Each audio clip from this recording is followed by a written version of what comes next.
কোনো পাশে মৃত্যু, কোনো পাশে জন্ম হয়, এটাই স্বাভাবিক। যে দিনে কেউ জন্মগ্রহণ করলে কারো মৃত্যু দিন হতে পারে না, বা কেউ কারো মৃত্যু দিন হলে কেউ জন্মগ্রহণ করতে পারে না, সেটা আসলে ভুল ভুল ব্যাখ্যা।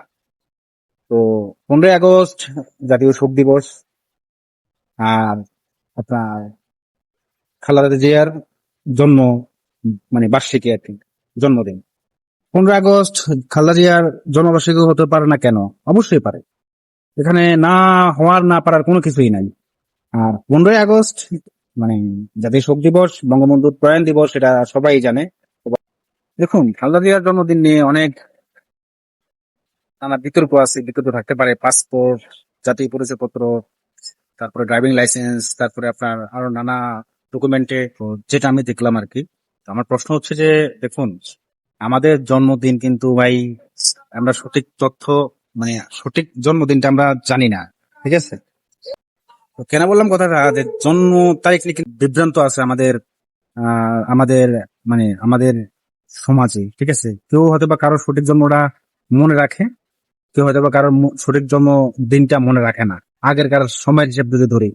যেমন আমার জন্ম তারিখ কিন্তু 5 মে না, ঠিক আছে? কিন্তু আমার মাকে আমি জিজ্ঞেস করছিলাম, মা আমি কোন সময় জন্মগ্রহণ করছি?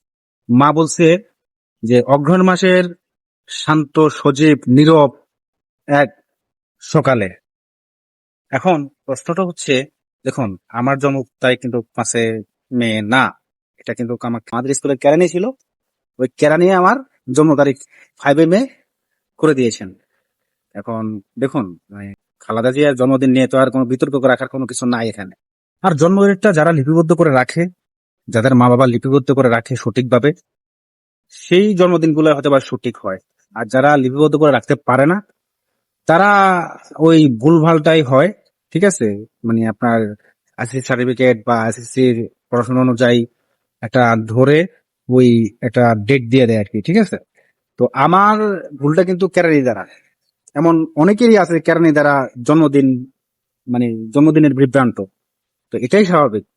বঙ্গবন্ধু শেখ মুজিবুর রহমানের শোক দিবস পালনে যে খালেদা জিয়ার জন্মদিন পালন করা যাবে না, এটা ভুল তথ্য, ঠিক আছে? এটা ঠিক না, এটা আসলে মানে সমীচীন না। তো ধন্যবাদ সবাইকে, সবাই ভালো থাকবেন।